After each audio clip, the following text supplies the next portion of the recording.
proclaimed new president and new vice president of the Republic of the Philippines. Ito na guys, ito na. Official na. So congratulations to our duly elected president and vice president. And let me also say, maraming salamat dun sa mga outgoing officials also, including duly elected outgoing Vice President Leni Robredo. Maraming salamat, ma'am, for being a pillar of conscientious leadership and evidence-based policy making against all odds throughout all these years, no? We're not gonna go into details. Alam na natin yung mga detalye. And thank you very much. And sana, even if wala na po kayo sa politics, at least sa official position, at least in the immediate future, sana po yung inyong legacy will continue to inspire a new generation of progressive leaders. So maraming salamat to outgoing Vice President Leonor Leni Robredo, and congratulations to our new top leaders, President Ferdinand Bongbong Marcos Jr., and also new Vice President, incoming Vice President Sara Duterte. No? Thank you very much again, as I said, dun sa lahat ng mga outgoing officials. Sige na nga, thank you very much din, Tatay Digong. Binate ba ni Tatay Digong si Marcos? Thank you. Sige, Tatay, thank you. I know nag-effort ka. I know you tried. In fairness naman, I'm among those who never questioned your intentions per se overall. I know you have had many good intentions for the country. Nagkaroon tayo ng disagreements over policies, over methods, over language, among others. Pero maraming salamat to all people, no?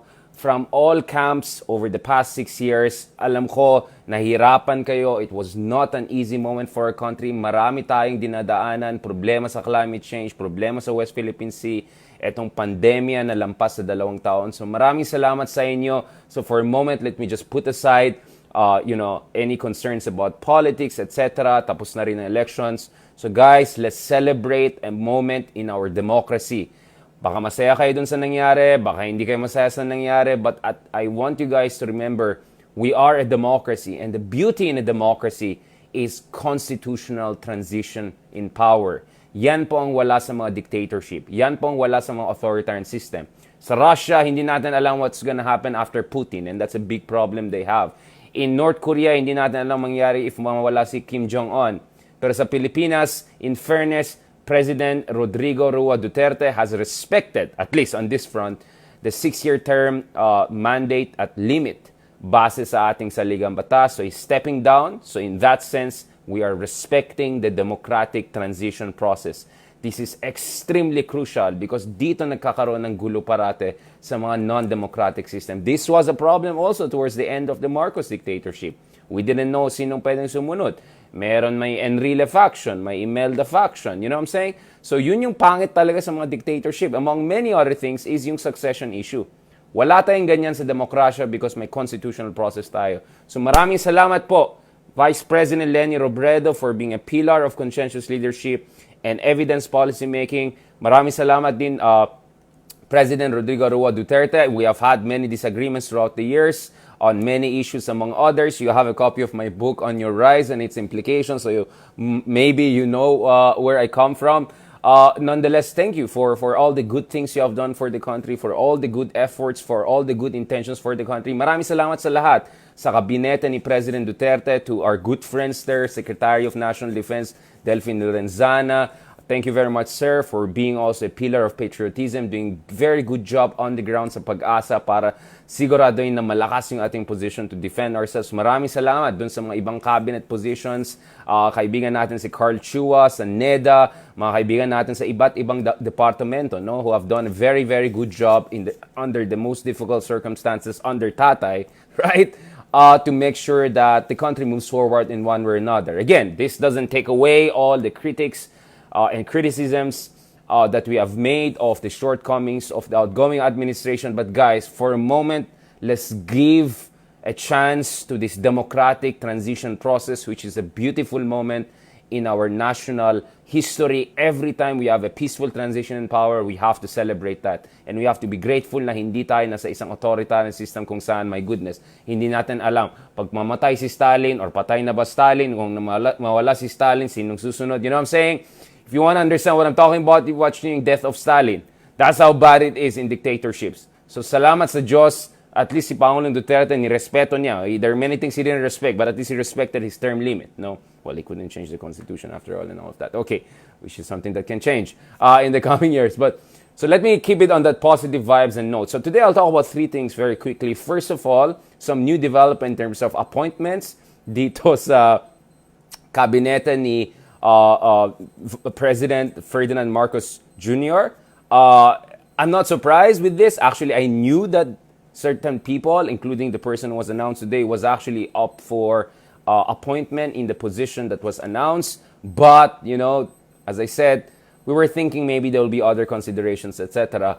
Pangalawa, let me talk about also, you know, the alternative. What if someone like Isko won? Or what if someone like Lenny won? Would we have had a better cabinet, a more A-lister cabinet, a faster, swifter constitution or corralling of a cabinet? Pag-usapan din natin shortly. But lastly, I want to end on this point.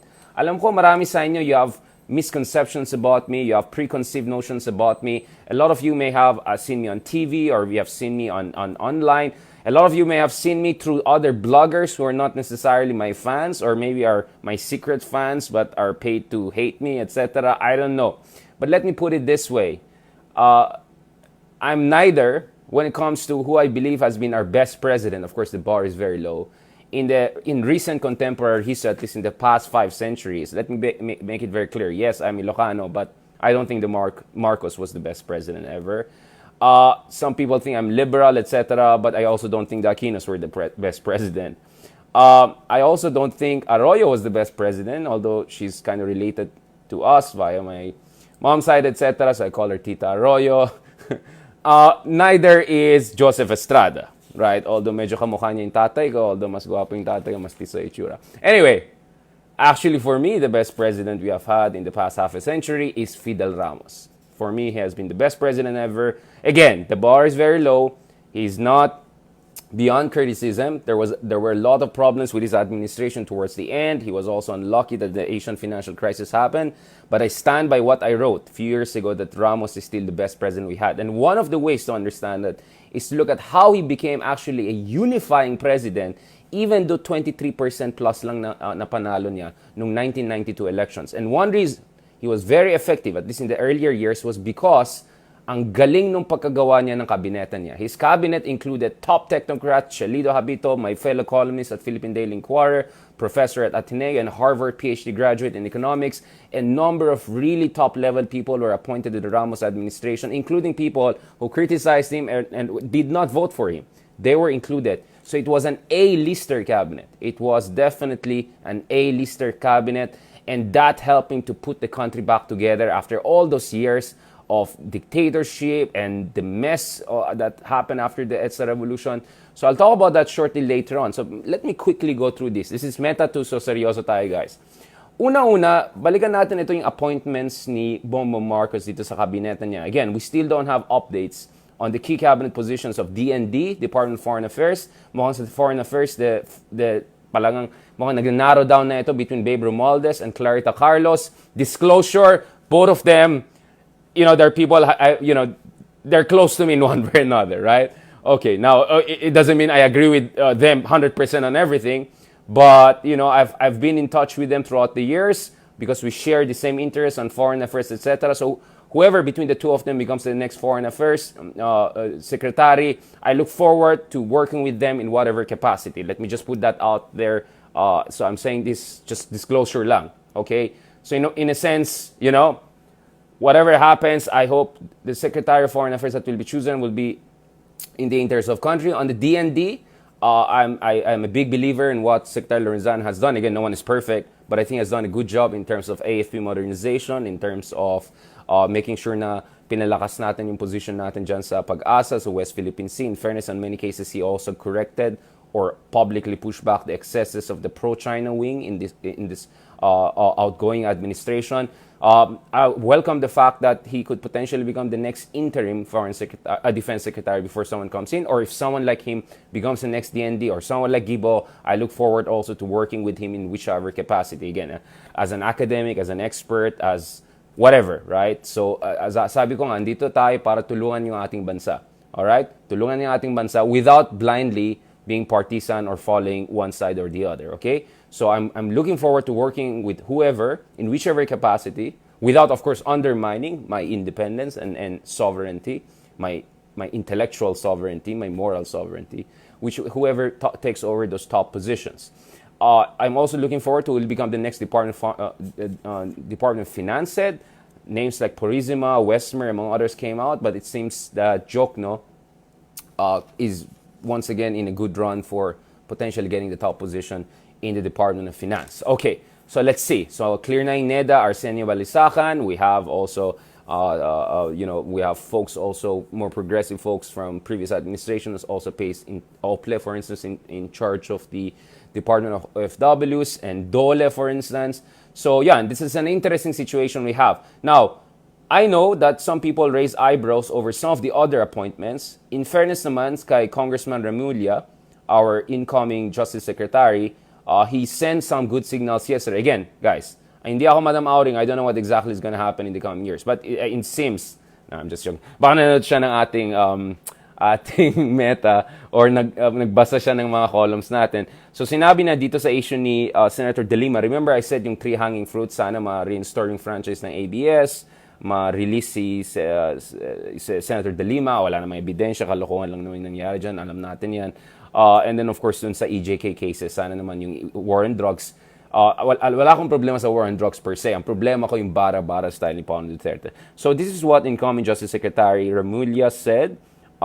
Si Boying, sabi niya na it's already a cause of concern. That is a red flag that there is something wrong. Referring dun sa recanting or retraction of the statements and testimonies against Leila De Lima by the three witnesses, no? So pinag-usapan natin dito yung si Kerwin Espinosa, former Bureau of Corrections Officer in charge Rafael Ragos, and former aide and co-accused Ronnie Dayan, no? So in fairness naman kay incoming Justice Secretary, he has said that the fact na recanting mga yan, that is a ground for reconsideration of the merit of the whole case. Now, again, this could be very preliminary, but at least some good signals are being sent here. So hopefully we're not going to see a DOJ secretary like what we saw in 2016-17, which is yes man and even worse, right? So yon. So let's keep that in mind. Now,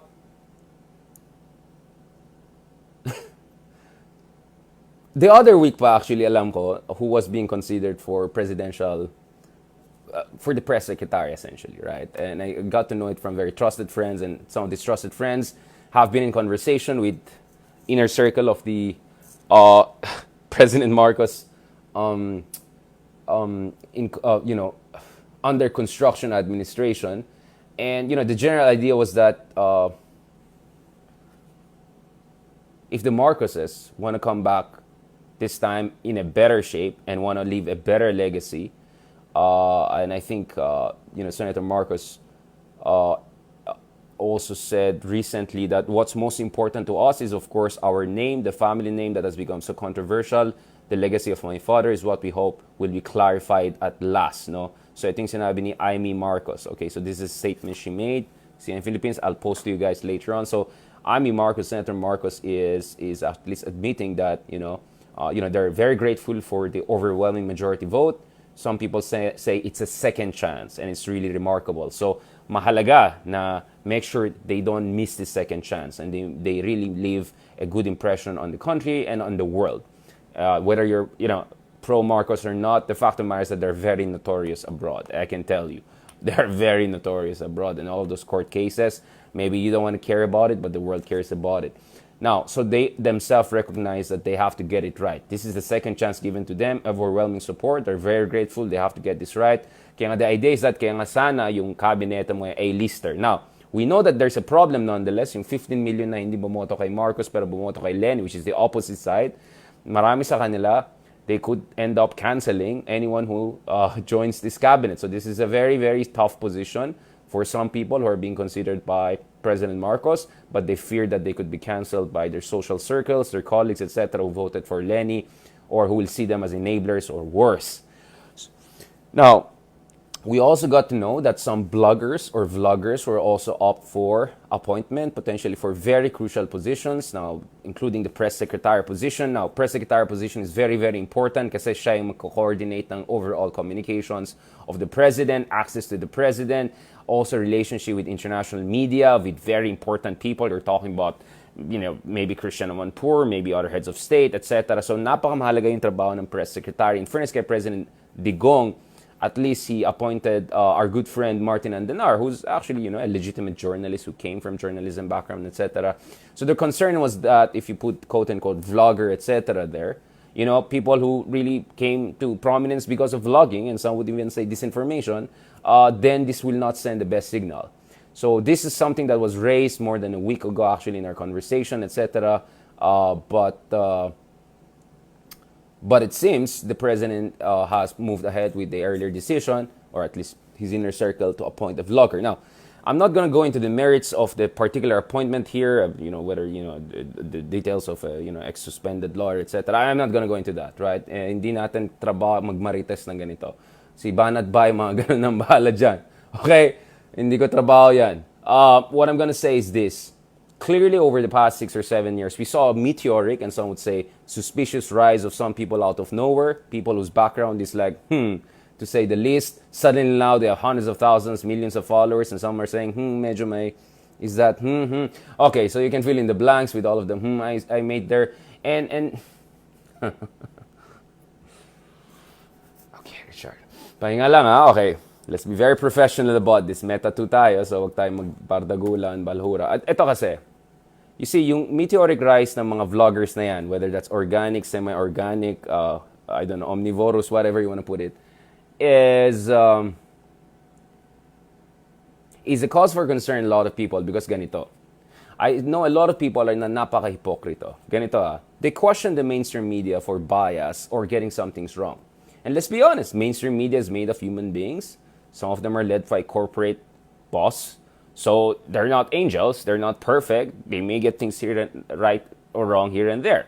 But at least there's an editorial process. There's an ethical journalism consideration there. At least I'm talking about the legit big media. I'm not talking about you fill in the blanks, right?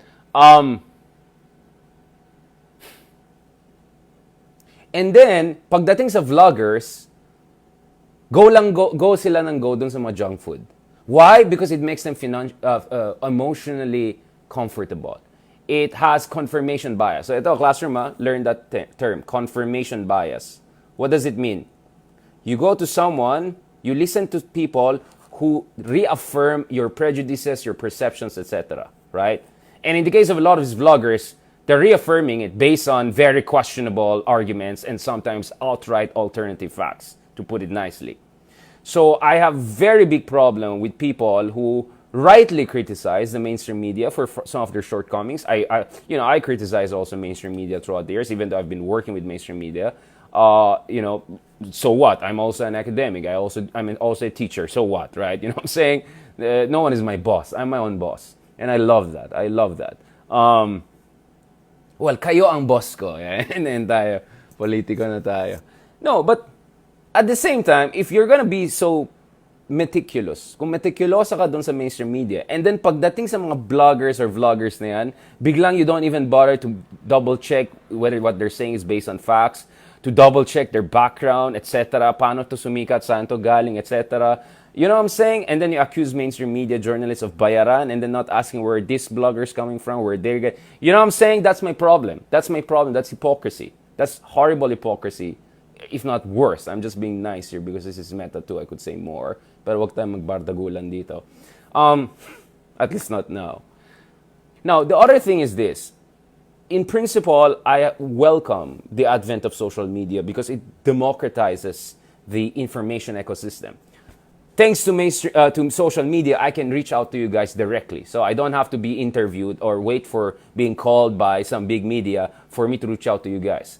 Dito mismo, I can reach out to you guys directly, all right? And I'm glad about it. And thank God, salamat sa Diyos, we have hundreds of thousands of followers dito sa Facebook lamang at we have millions of engagement. Maraming salamat. Thank you so much. You don't know how grateful I feel for this platform, for this opportunity to reach out to you guys directly. I'm so grateful to God, and thank you so much for being with me throughout the years, for supporting me. I really, really appreciate it. That I can be my own man and say what I want to say here. And si Meta naman, si Mark Zuckerberg, hindi naman nakikialam sa mga sinasabi natin. So I can say whatever I want. This is live, guys. This is FB Live. This is Meta Live.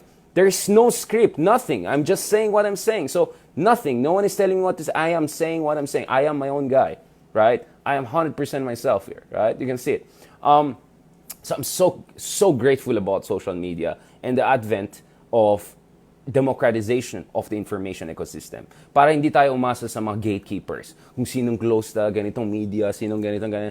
Wala akong pake kasi I have my own thing here, right? I have my own platforms. I have tens of millions of engagement on Twitter. I have millions of engagement dito sa Facebook, TikTok, tinitry natin. I'm so grateful about it and hindi ako nag-iabang. It's dahil sa inyo, sa mga followers and supporters, I have this kind of platform and opportunity. If not for you guys, wala. Aasa lang ako dun sa mga gatekeepers. So this has given me the ability to be my own man and reach out to you guys directly. Walang makeup, walang nothing. Although, of course, medyo Ricardo Fuego, but you get what I'm saying.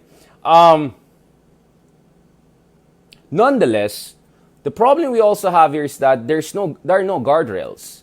Anyone can say anything, and sometimes the craziest ideas, the most sensationalist, the most kabastusan, get the most engagement, and suddenly those people become political elements, figures, etc. Next thing you know, they're, I don't know, in cabinet, secretary or something like that. I'm not naming names. I'm not saying anyone. I'm just saying in general. So the irony here is that while social media democratized the information ecosystem, which I 100% support, it also provided an opportunity for illiberal authoritarian elements or pro-authoritarian vloggers and influencers to actually dilute the public space. And tingnan natin okay, how many people nandyan na katulad ko na quite active on social media? Of course, I post barely once a day, sometimes twice, but five times a week probably. So I'm not super active vlogger. I have a job, right? I'm a teacher. I'm a columnist. I write around the world, so I cannot do this all the time. But I'm among probably few people is super active here as kind of call it legitimate person who does political analysis, at least in the case of our country, right? I get it. But look at it. How many of the people who are doing this relatively regular political analysis, how many of them are doing like this the way we're doing it, guys? Yung some basic respect, some basic decorum, etc., walang bastusan, walang name-calling, walang bardagulan. Ba't nga ako naikibardagulan minsan just to make it clear, excuse me, hindi tayo mga dito You're not gonna bully me. I'm sorry, I'm the lion here, okay? So I'm gonna roar here once in a while. But nonetheless, of course, my preference is like this. Pero napansin ko, the guys who are getting a lot of engagement, well, sometimes we beat them naman, even with our decent style and all. Nagpapastusan lang sila, nagmumurahan lang sila. I'm not gonna name names. You know already who are talking about. Ang papastos sila. And, they... Yikes. As in, yikes. Yikes. And then yung mga pinagsasabi, like parang... Tapos they twist and splice and all of that. So, I don't know. So, I have very mixed emotions about this situation because mukhang inabuso ito It's like giving a car to someone without, giving that person any sense of responsibility through the driving school and driving license and all of that. And some people are just doing the craziest thing and pinakabastos and crazy and all of that are getting the most engagements. Next thing they're forced to reckon with. Like, what on earth, right? Kasalanan din yan to a certain degree ng mga mainstream people who are not as active on social media. I'll tell you this. Kailan lang tong page natin? 2018 lang? 2019 lang? Kailan to naging active lang? 2019 to be honest. So this page is really just 3 years old. So, you know what I'm saying? My YouTube, I just got active since last year. For a long time, parang taga-ano lang yan. Parang nakatenga lang yung mga ibang videos ko dyan. So, I'm pretty new to this. And I think it's our fault in mainstream media for thinking that, just us doing our mainstream thing and highbrow, mid-brow thing, that's fine. And I realized, no, it's not enough. That's why I'm engaging with you guys. Nakakapagod din. You can see sometimes I'm really exhausted, etc. And... but we have to do what we have to do because we have to engage. Because if we don't do it, someone worse will do it. In a lot of cases, quote-unquote vloggers are doing. Now, I'm not saying all vloggers. There are a lot of great vloggers, travel vloggers, vloggers on, podcasters, etc. I love them. But we're talking about very specific kind of quote-unquote vloggers. These people who came out of nowhere, very questionable, shady backgrounds. And next thing you know, they're suddenly a political force, etc. You get what I'm saying, all right? So, kaya my point is, it is very important for the Marcos administration, if they want to make the most out of their second chance, if they want to send the right signal to the rest, to the media, to opposition, to liberal forces, to the international community, to our partners, etc., to make sure that their cabinet selection reflects that supposed intention, right? And how can you create unity if the people, I'm not saying that's the case, if the people you're appointing are very people who have been involved in very divisive and some would say disinformation-infested discourse for a long time. Okay? Again, just to be clear, I'm not saying a specific person has been in charge of that, but I'm trying to explain bakit itong issue ng appointment of vloggers has struck a raw nerve. Has touched a raw nerve among a lot of people, and we're seeing a lot of reaction online. Anyway, hindi pa tapos yung usapan. As I said, I'm still looking forward to the appointments of key cabinet positions, DND, DFA, and DOF, and then I think I can make more comprehensive assessment of this cabinet. But it's quite interesting to know that this cabinet is being formed quite in a delayed manner because I think President Duterte by this time, in a comparable phase, already natapos niya. Although medyo ungoogleable, di ba? Di ba sinabi natin yung ibang cabinet member ni Tata Digong, sino to? Sino yan? Tapos Google mo, walang lalabas na biglang yung nakapasa sa engineering 1974 board exam, yung mga ganun na lang, yung mga Google na hanggang dyan lang Google. But at least, I think mid-May ganun, may idea ka na yung buong kabinete, di ba? Ngayon, mag-June na, hindi pa tayo kompleto dito sa kabinete at may mga question marks pa rin, no? So I think the speed also is not the most encouraging thing here. It's not only the composition per se or some of the cabinet appointments, but also the swiftness, because of course we have to get this going because dapat ready na kaagad yung next administration. Katulad nga sinabi ni incoming President Ferdinand Marcos Jr., marami tayong problema kailangan ayusin. Yung climate change, pandemic recovery, so on and so forth. Right? So yun. And of course, that naturally brings me to my second point, and I'll quickly talk about this, is, and some would say, now imagine if someone like Lenny or Isko had won the presidency. What do you think their cabinet would have looked like? And we know that both Lenny and Isko have a very good relationship with a lot of A-lister people, right? And in the case, of course, Lenny, she was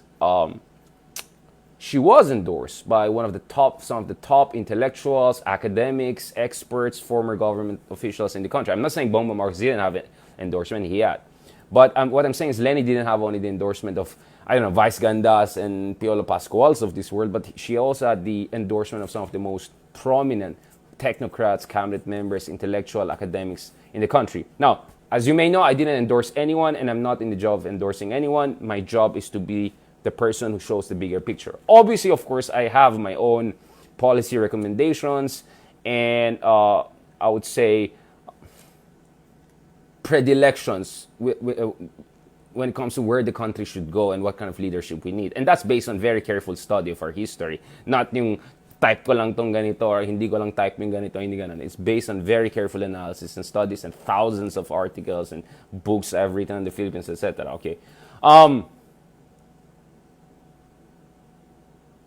So this is where some would say na if Lenny had won, then siguro by now, tapos na yung kabinete, and this would have been an A-list cabinet of really top-level professional people who would be very welcome around the world, highly respected, and dadagsan sila ng international media and international investor, etc. Is that right or is that no? We can debate about that. But many people would say that most likely would have been the case if someone like Lenny or even someone like Isko had won.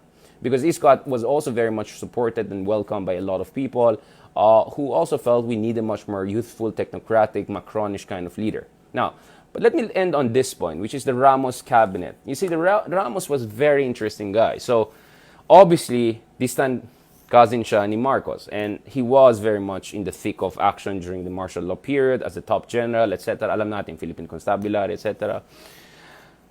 But, of course, bumaliktad siya towards the end. And together with Enrile, they were instrumental to EDSA. If not for the coup, and the coup that was backed by people power, Marcos would have still stayed, or remnants of the Marcos regime would have stayed. Probably Marcos Jr. would have come next, or Imelda, then Marcos Jr., something like that. So there was no assurance that Marcos would have collapsed in 1986 in regime nila.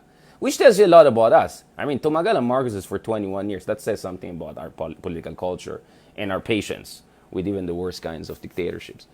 And if you don't believe me, read Lee Kuan Yew, what he had to say about about Marcos, okay? Huwag kayo makinig sa akin, sige. Makinig kayo kay Lee Kuan Yew, hindi naman liberal yan eh. He's just one of the best leaders in the region, ever, right? Even though I don't agree with everything he says, and yes, he was authoritarian, but at least he was competent and definitely not corrupt and crooked the way some of the other dictators were. Now, speaking of Ramos, nonetheless, Ramos, of course, becomes a hero. And in 1992, although he was not the first preference of Cory, I think si Mitra, diba? Or something like that. Yeah, Mitra, right? Nonetheless, he became the de facto candidate of the Cory Aquino, essentially, coalition, right? And 1992 was very crucial elections. I would say it was a cliffhanger because, as I said, kung nagsama sila Imelda and Danding, nakabalik na sila eh. Nakabalik na yung mga Marcoses, 1991 pa lang. Eh di kung nagsama yung dalawa ng kampo na yan, wala, awanin, nalpasin. Tapos na, they would have garnered 28%, 29% of the votes, tapos na, they would have won the race. Kasi wala naman tayong runoff, so 28% is more than enough. But luckily for the other side, hindi sila nagsama. So Ramos just eked out a victory of just above 23%. Of course, si Ma'am Miriam was a person who always contested that, and some would say that Miriam perhaps should have won it, but I'm not going to go into that. Now, Ramos, the moment he won, in fairness to him, he accomplished a number of key things. He made sure that tapos na yung mga coup d'etat. Look at Cory Aquino. She had like 7-8 coups against her. Grabe yung mga coup, no? Grabe. Right and left coup d'etats. Que horror, di ba? So our democracy was really in peril. And Cory Aquino had a lot of times limited ability to push for reforms kasi hindi niya kontrolado yung military. That doesn't excuse her for some of the major reforms that didn't happen or for some of the violence that happened against labor groups, etc. Let's be very clear about it. But in fairness to her, she was not really fully in control of the state institutions. Ramos was. By the time he came into he made sure meron yung tinatawag ng political scientists. Guys, write this down now. So we learned 2 terms today at least. Confirmation bias. That's number 1. That's what a lot of vloggers provide you, especially the junk food ones. So that's the junk food. Confirmation bias, even if your bias has no basis in reality. And don't tell me, respect my opinion kung yung opinion mo hindi base sa katotohanan. I will respect factually based opinion. You're entitled to your opinion, but not to your own facts. All right? Let's be very clear about that. So going back to this, aside from confirmation bias, let me talk about another thing. In concept ng objective control versus subjective control. So this is a political science term. It comes from Samuel Huntington, among others, Soldier in the State. You can read this stuff. The idea there is that in a democracy, the president has objective control over the military through the constitutional process. While in a dictatorship, he has subjective control over the armed forces. Now, what Ramos did was he did not create a subjective control a la Marcos, and at the same time, he ended the total breakdown in civil-military relations, which was the case in under the time of Cory. So what he created was objective control over the military, so he made sure that the civil-military relations undergirded a stable democracy. So the term we use in political science is consolidation. So we had democratic consolidation under Ramos. That's why Ramos is a very crucial figure in contemporary Philippine history, and I don't think he got enough credit for that. So 3 terms: confirmation bias, right? Classroom. Second, objective versus subjective control over the military. Objective in democracy, subjective in non-democracy. In the case of Cory, it was anarchy. And number 3, democratic consolidation. Democratic consolidation means democratic contestation via elections is the only game in town. So after Ramos came into power, it became clear the only way for power to change is through elections. Not a return to Marcoses, not dictatorship, not anarchy, not post-revolutionary anarchy. That was the biggest, I think, contribution that Ramos made. The second contribution also, of course, he made was to lay down the foundation for macroeconomic stability. And he had the Vision 2000s, etc., that Philippines could be a tiger economy. And in fact, if you go across the region, Ramos is the most respected Filipino president. He is very respected in China, in ASEAN, etc., in US, and he was a very active president around. Now, I can talk about his foreign policy, how he pushed back against the Chinese over mischief reef. I can talk about his policy in ASEAN, etc. But this is not about Ramos per se. We can talk about that more. But let me say, Ramos only won 23% of the votes. And yet, he became a unifying president because he assembled an A-lister inclusive cabinet that included even people who didn't vote for him or people who openly criticized him. Right? So this is something very important. Ako, ang daming tumatawag sa akin and all of that. Wait lang nasa meta ako. Mahalaga tong meta, mame. Tumatawag na itong mainstream media, guys. Ayan tayo Tonight, ito talaga mga short notice. Ayan tayo Ayan, sorry. So mamaya may tinatawag tayo ng One News. Panoorin nyo ako mamaya. May interview tayo. Ganyan talagang buhay. Okay, guys, balik tayo. Ayan, salamat sa social media. Better tayong directly, we can talk about it. So, going back to this, guys. So, we had democratic consolidation and macroeconomic stabilization. And a lot of that was possible because Ramos was committed to the democratic process. He's not a perfect leader. He's not an FDR per se. But he was committed to the democratic process, and he had a cabinet that included people who did not vote for him or even criticized him. And if you don't want to believe me, ask people like Chalito Habito, among others, who served in his cabinet, people who are brilliant, people who love the country, and check their works. They have said great things. And Ramos never created his own dynasty. None of his children, etc., were involved in politics. He didn't create a dynasty. In fact, in a way, he even went Mandela. He went Mandela, right? Now, there was an effort. There was, hey, Gebron, kung troll ka or hindi, balikan kita, umalis ka dito. Guys, bahala kayo dito, Ayaw ng basura dito, Umalis kayo dito, seryoso tayo. You want basura, you go to other vloggers. Kahit naging kabinete, Alright, balikan natin ito, You want to be barbarian here? You don't freaking belong here. Get out of here, okay? I am not joking, we're serious. Bawal kayo dito. Bawal ang basura. Umalis kayo. Umalis kayo. Balikan ko kayo, umayos kayo. Alright.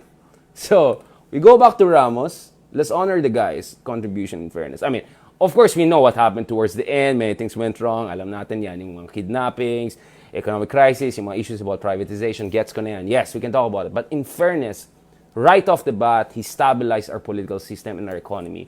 And a big part of that was a competent A-lister cabinet that was inclusive, including people who didn't vote for him. So if you want a good cabinet, the blueprint is from Ramos. Okay? Alright, I'll keep it there. Alam mo yung troll na yan, swerte siya. Swerte siya. Let me be clear, I have a black belt in Taekwondo. I'm not even going to talk about my MMA. Alright? You don't want to mess with me. Okay? You don't want to mess with me. Let me be serious about that. Okay. Alright. Ayan tayo Lumalabas yung fuego natin. Fuego natin. Sorry, pagod ako. I mean, guys, I work whole day and then at night I do intensive exercise. Alam mo yung burpees, etc. Okay, so sometimes I'm tired. I'm still recovering from that. So, wala akong time for basura, okay? If you are gonna do mess here, get the heck out of here. People here are serious. People here are here. Andito mga tao para matuto, okay? Okay, let's be serious about that. Okay, so, guys, so review lang tayo dito, So yes, I'll be honest. For me, Ramos was the best president we have had in the past 5 centuries. Before that, we can debate. Maybe Magsaysay was also among the better ones. I can talk about that. Again, the bar is quite low, unfortunately. But for me, Ramos was the best president. And I told Ramos, I mean, we have talked to each other and all, including in Ilocano and all of that. So I'm quite honest about it. So yeah, that's it. I'll be just honest about it. Sir, unity. Kalma lang. All right? So to end on this point, guys, Ramos shows the way in terms of being a unifying leader, even though maliit lang yung share ng votes mo, because of competence and an A-lister and inclusive cabinet. So now, let's see this guy, what? 58% of the votes, let's see how will he perform. So far, anong petsa na? Wala pa yung mga key cabinet positions. Alright, but we'll discuss the full cabinet once it's out. Alright? Maraming salamat, guys. Maraming salamat. Ayan.